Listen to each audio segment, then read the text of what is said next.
Bildiyiniz kimi, hər il buraxılış imtahanına 2 mətn gəlir və bu mətnlərdən biri bədii mətn olur, digər mətn isə publisistik mətn olur. Ümumilikdə isə bədii mətndə sözlərin daha çox obrazlılığına diqqət olunur, publisistik mətndə isə onların informativ mənasına, yəni həqiqi mənasına diqqət olunur. Ümumiyyətlə götürdüyümüz zaman isə sözün 3 mənası var. Onun bədii mənası, yəni obrazlı mənası, buna poetik məna deyilir. Bu birincidir. İkinci onun informativ mənasıdır, yəni onun həqiqi mənası. Üçüncü isə onun elmi mənası, yəni terminoloji mənasıdır. Əgər bizə verilən mətndə söz hansı mənadadırsa, sualın məzmununa uyğun olaraq dəyərləndirməni o şəkildə eləməliyik.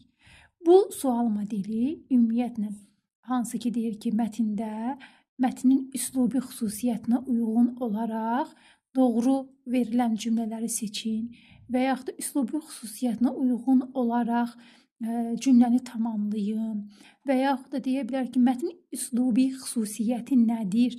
Yəni demək istədiyim şey, bax, üslubi sözünə diqqət etməniz lazımdır.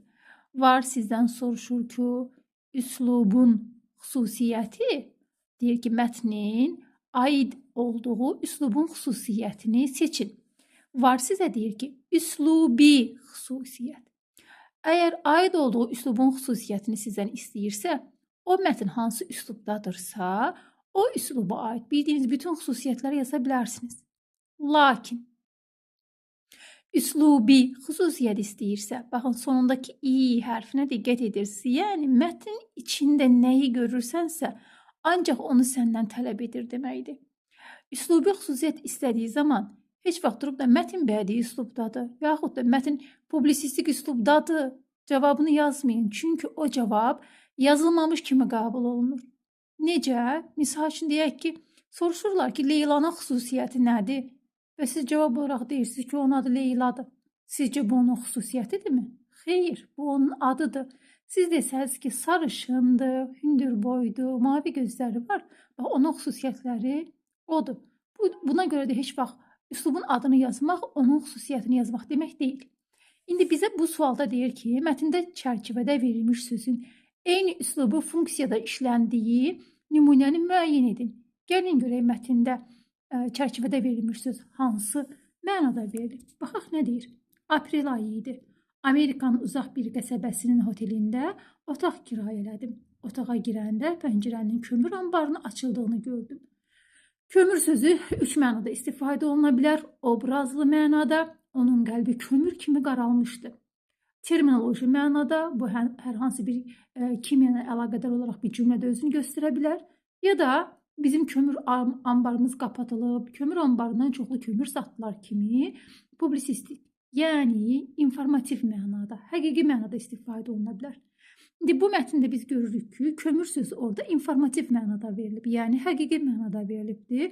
O zaman sualın şərtində bizə istədiyi ki, eyni üslubi funksiyada, yəni həqiqi mənanı istəyir. Daş kömür üzvü mənşəli bərk yanacaqdır. Baxıram ki, burada terminoloji mənada kömürün nə olduğunu bizə izah edir. Yəni bu terminoloji mənadadır. Bunu yaza bilmərik. Daş kömürdən karbohidrogenlərin əsas alınma üsullarından biri daş kömürün kokslaşdırılmasıdır. Baxırıq ki, burada da yenə terminoloji bir mənada istifadə olunubdur.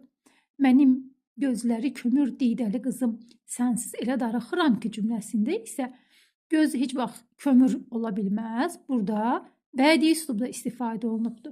Min yerdə kömürəm, min yerdə daşam. Burada da yenə bədii üslubda istifadə olunub. Yəni məcazi mənada, poetik mənada istifadə olunub deməkdir. Kömür mədənlərində işləyən fəhlələrin işi ağır və təhlükəlidir. Burada isə informativ mənada istifadə olunub, yəni həqiqi mənada. O zaman cavab burada nə olmuş olacaq? Ən sonuncu variantda məhz açıq sualda cavab 5-ci variant olmuş olacaq. Çünki məhz orada mətndə verildiyi kimi informativ mənada istifadə olunub. İlk ikisi terminoloji, sondan ikisi bədii, ən sonuncu isə informativ mənadadır. Bu sual, yəni eyni üslubi xüsusiyyətlə əlaqədar sual modeli hər il istisnasız bir şəkildə fərqli formatda, amma yenə də üslubi xüsusiyyətini istəməklə qəbul imtahanı, buraxılış imtahanı mütləq 11-ci siniflərə gəlir. Ona görə də diqqətli olun. Bu sual fərqli bir formatda bu il də sizin qabağınıza çıxacaq.